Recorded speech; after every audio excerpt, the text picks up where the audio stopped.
Welcome everyone. This is the TRT and Hormone Optimization YouTube channel. I'm the host, Steve Vos, and I have with me once again, Danny Bossa. Welcome, Danny. Thanks, Steven. He has been gone for a while, but now he's back for a video as a guest, not as a host. And he's talking today about finding the right TRT dose. So I let you at it, Danny. This is the TRT and Hormone Optimization YouTube channel. And if you want to learn all about the science-based information on this topic, consider subscribing, hit that notification bell, and you'll be on your way. Okay, so the reason I wanted to do this video, if you guys know, I kind of took a little bit of a step back from the whole doing video stuff because it was just taking up too much of my time. I had much bigger priorities to take care of. So no, there was no falling out with Steven. There's all kinds of weird rumors going around online and none of it's true. This was like, I need to focus on what's important to me. However, with all the videos I've done, I get probably 10 to 20 messages from people a day, and they are virtually always the same thing. Here are my labs, what do I do? I feel like crap, what do I do? This is my protocol, what do I do?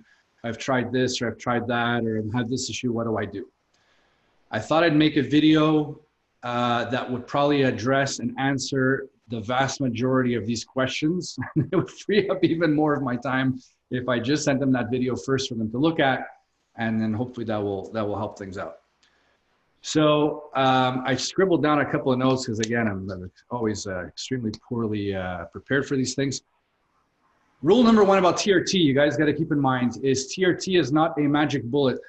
Okay, if you've got issues with energy, or you're putting on fat, or you can't put on muscle, or maybe you got ED, you got bad libido, you got this, you got that. Just because you've been demonstrably it's demonstrably proven that you have low T doesn't necessarily mean that getting on TRT is going to fix all these things, okay? You have to keep in mind that it might fix all of them, it might fix some of them, it might fix none of them. This is just something that you can try. When you're troubleshooting an issue, the first thing you do is you look at what can I find that is wrong, and let me fix these things, hoping that it fixes everything, okay? So now in my case, TRT alone pretty much fixed all my issues. I was a lucky one. I do have a lot of guys sometimes that message me that TRT did not necessarily fix all their issues, okay? So before even starting on this journey, you have to say to yourself, this may or may not fix everything, okay? Rule number one. Rule number two, do not rely completely on labs, okay? Labs give hints, they give clues, they can kind of sort of get you on the right track. You can gauge what you're doing sometimes based on these labs, but the labs are not demonstrative really of anything, okay? You can have a guy who's got a free testosterone level of 20 who feels fantastic, and you got another one who's got 20 and he feels like crap, okay? So you can't use the lab as the gauge for anything. So all you guys saying, here are my labs, what do I do? The lab for me is kind of meaningless. Now, if your free testosterone, which is really the only important thing you want to measure here, is significantly below 25 NGDL, nanograms per deciliter, I would suggest bringing it up slightly in that direction, and potentially you'll feel better. Now, even then, there's going to be exceptions. I'm going to get to I'll go over the exceptions a little later on.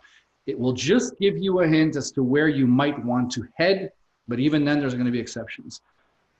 Rule number three, do not take an aromatase inhibitor. Don't take it.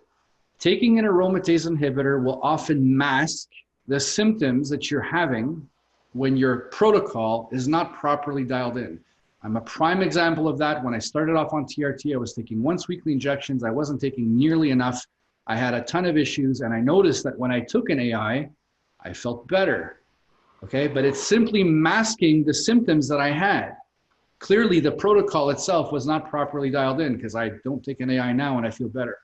So it is always best to avoid taking anything that will be altering or managing or controlling your estrogen, in particular estradiol, so that you can gauge how you're feeling and get your protocol properly dialed in. Once your protocol is properly dialed in, you will never be thinking, oh, I need to be controlling estradiol through any stretch of the imagination, okay? Rule number four, wait at least 6 weeks for labs to get a consistent reading. So if you make a change to your protocol, don't go say, oh, I'm going to go do labs in a couple of days, or I'm going to go do labs in a week or in 2 weeks. You need to wait at least 6 weeks. The 6-week mark, the labs that you take at that point are really going to show you what the last 6 weeks have accomplished. Okay. So taking it before that, you wouldn't believe how many guys, I changed my protocol last week and here are my labs a week later. You just wasted your time. You wasted your money. Wait at least 6 weeks. Rule number 5, you need to look at this whole process kind of like a science experiment. Okay, so you want to imagine yourself, a chemist in a lab. I'm going to put 2 drops of this and 1 drop of that and add this little bit here. What's the outcome? Okay, you need to document every single thing that you do. It has to be documented. So say you do a protocol and you're going to do it for 6 weeks. At the end of the 6 weeks, you have to write down, how did I feel during that 6 weeks? How was my mood? What were my stress levels like? Was I going through a stressful time maybe with work, or was I, getting bitched up by the wife or whatever? What was libido like? What was erection quality like? What was energy like? What was sleep like? Think of as many variables as you can and document them. Okay, that was the very first thing that I did. Every time I would do my 6 weeks, I would write down how I felt for those last 6 weeks and write them down. So then I could look back at all my previous protocols and say, okay, well, this one was crap. This one was a lot better than that one. And this one not so good. And this one was not good, but this one here was really good. So you can see, of the ones that you've done, what was the best one? And that's going to help guide you towards, okay, well, my ideal protocol is probably this one here, where I've documented having felt my best and having the least amount of issues, okay? It's extremely important to document. You're just going to change something and do labs and change something and do labs. You're never going to you won't get ahead. Next, when you're doing injections and you're starting off, at the bare minimum, you want to do twice weekly injections. If you are doing once weekly injections, I'm telling you right now, there are very few guys out there that do great with once weekly injections, okay? Even the ones that have said they've done great, and I've spoken to a ton of them, they've tried going to twice a week and they feel much better. By default, to get dialed in, start with twice a week injections at the bare minimum, okay? The only real things that you have control over is how frequent you take an injection or what your dose is. Now, obviously, if you're doing that transferable cream, you're taking it daily, so your levels are gonna be pretty consistent, but you wanna do a minimum of twice weekly injections at all times, okay? The next part is dose is irrelevant. Telling people, well, I take this much, what should I do, right? You have to think that the dose is irrelevant because the serum level that you're attaining with said dose is what is relevant. I'll give you an example. I am one of the extremes where I need a really high dose to get the same amount of testosterone in my blood that some friends of mine need with a much lower dose. I have friends of mine that take 100 milligrams a week and get the same blood values as I get on 300 milligrams a week. So if I'm taking 300 and he's taking 100, and at the end of the day, our serum levels are the same, what does that mean? Our doses were irrelevant. All we know is that we have in common is that our free T that we share that is the same was our ideal free T, okay? Don't think of, well, I'm taking 200 and I feel like I need to take more, but 200 is a lot. No, there's some guys that need 3. There's some guys that even have to go up to 4. There's doctors in our Facebook group that have had to prescribe much higher doses to people just to get them dialed in. Whereas others are taking 100 and their free testosterone is through the roof and they feel fantastic. So don't look at dose as the be all end all of getting your protocol dialed in, okay? Go by how you feel, and when you're doing your labs, see what free testosterone levels you're attaining with this dose, okay? Again, if you are way below 25 and you're like, I'm still sleeping like crap and my libido is crap, you can probably bring it up to get headed in that direction. The vast majority of guys that I've spoken to, once they get their free T over 25, most of them over 30, but with some exceptions 25, is when they start feeling better. But again, that's just a clue, that's just a hint. You might be totally different. You might get your free T to 30 and not feel well at all, feel terrible, and you need to back it down, okay? But I'm just saying what the majority often tends to do. So you can always try that out. Before we continue, if you appreciate the content we bring to this channel, check out the Amazon links in the description of this video. These are the links to the products we use, going from supplements, protein powder, pre, post, intra-workout, anti-aging cream, sunscreen, needles and syringes to inject, and so on. If you'd like to purchase one of those products, please use the direct link so that it will earn us a few cents as a tip, and you'll be guided directly to the products we recommend. Thanks in advance. So when you are documenting this stuff, you have to view it as you're taking into account how often you're injecting and what your dose is. If you start at 150 milligrams a week, which is what I usually tell people to start at, I find it's a very good middle ground. There's some guys that start at 200, they feel fantastic, but for some guys 200 is way too much. And starting at 100 I find is a waste of time because I find very few guys feel good at 100. I find 150 as a starting dose is a great middle ground. You try that out for a good 8 weeks and see how you feel. At that point, you can do labs. If you still have symptoms and your free testosterone is significantly still below 25, you know that you might be able to try to go a little higher. Try to go a little higher and gauge it after in 6 weeks and say, where did I feel better? Did I feel better when I was at 150? Or am I feeling better now that I'm doing, say, 175? I feel better at 175, let's say. Okay, perfect. I'm going to document that I feel better. What can I do next? Well, let me try 200 and see, do I feel even better than that? Or, you have to figure out, am I going to go up or am I going down? And the only way that you can accomplish this is just by documenting every single thing you do, trying to find a pattern. And once you've got a dose dialed in, like a weekly dose, you can say, well, let me see if I do, every other day injections, or if I do daily injections or whatever. Try to find the frequency that you feel best. Some guys feel best when they do daily injections. Some guys feel best when they do twice weekly injections. So you have to keep in mind that this whole TRT thing is not something that you're going to figure out within a couple of weeks or even a couple of months. This might even be years of tweaking and experimenting and trying.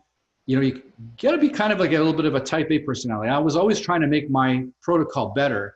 And I've really got to the point that right now it's as good as it's going to get. But all the documentation I've done or documenting I've done, I have not found a protocol that I'm doing right now that is any better than it is right now. Okay. So this is something you could wind up tweaking. How much you're taking a week and how often you're injecting. And when you get to the point that you say, I sleep good, my libido is good, my erections are good, my energy, everything is good. That's about as best as I've found. Stick with that and just stay there. Don't keep trying to tweak it at that point. Say, this is the best I've got and that's it. Your other remaining issues, if you have any, could be related to thyroid. They could be related to not enough exercise. They could be related to your stress levels, maybe at work, this whole COVID thing going on. It could be related to a poor diet. It could be related to a whole bunch of other things, okay? But try to get as many of those symptoms resolved with T as you can, and then you can address the other ones after. Now, there are always exceptions to these rules about the whole 25 free T type thing. There are guys out there that take the tiniest little bit of testosterone and they get crazy anxiety. There are also guys that take too much testosterone and get crazy anxiety. I happen to be one of those. There is a point that if I go any higher than a given dose, I get really bad nighttime anxiety. So during the day, I feel fine, but at night, I'm in bed and I need to get up and walk it off. I feel claustrophobic. It's really, really weird. And I know just with trial and error that dose is too high. There are guys that get that at a low dose. So if you try 150 milligrams a week and you've got anxiety, you have to say, well, either I got to be going down in dose or I got to go up in dose, right? So anxiety, typically what I'll tell people is go down in dose. I find more people get anxiety with too much than too little. So go down in the dose. If you're at 150, drop it down to 100. Does your anxiety improve or does it get worse? If it improves, well, I have to head down. I got to go towards 100. Maybe I don't even take less than 100. If your anxiety gets worse, well, maybe it wasn't enough. Go the other way and then document, is my anxiety improving or not? So you can then figure out, was my anxiety better above 150 or was it better below 150? Same thing with insomnia. There's guys that don't take enough, they don't sleep well. Guys that take too much and they don't sleep well. Same test. Write down how many hours of sleep I'm getting. What is my quality of sleep? I'm going to change my protocol. I'm going to decide I'm going to bring it up and I'm going to check to see what effect that has had on my insomnia, for better or for worse. If it's worse, I'll know I most likely needed to head the other way and take less. And keep documenting, writing it down, and figuring out until you know exactly what you need to take, okay? Again, this is not something you guys are going to figure out quick. And I realize that a lot of you want a quick fix. You know, maybe your libido's been crap, your ED's been crap, you haven't been sleeping well. You're like, oh, I can't put on, you know, you're fed up of how you've been feeling. And trust me, I felt like that for years and years and years. And when I started TRT, I wanted a quick fix. But this is something that you can figure it out relatively quickly if you are following the guidelines and saying, it's in particular documenting everything you do, not touching an aromatase inhibitor, and having your free T, like I said, at least 25 for the vast majority of guys. And then over time, you can dial it in slowly and slowly and slowly by, again, documenting these things. And there's been times that I've documented a protocol that I tried that I felt good. I went back, did something else, went back to do that protocol again, didn't feel as good, and had to test that same protocol several times to try to find a pattern. But I've been doing this over years and tweaking this over years. So is it a pain in the ass sometimes? Yes, it is. Sometimes I've adjusted my protocol. I felt like garbage, but I find it fun. I find it's like it's a problem-solving puzzle, trying to get to the end goal of feeling great. And personally, I'm there right now. I really feel great, and all of that effort and all of the miserableness of having a crappy protocol or whatever, it was all totally worth the time and effort I put in documenting this and figuring it out. And frankly, now I would never go back to how I felt pre-TRT. There's no way. So I hope this helps. And guys, again, you can look me up on Facebook, Danny Bossa, if you got a quick question. These are pretty much the general guidelines that I'll give to anybody that's messaging for these type of questions. I hope this helps. Very clear, Danny. Thank you so much. Don't have any questions. So if the viewers have any questions, in the comment section of YouTube or in our Facebook group, where's Danny in as well. Okay, thank you, Danny. Welcome. And now do this next. Click on one of these thumbnails and go watch another video to learn a ton more about TRT and hormone optimization.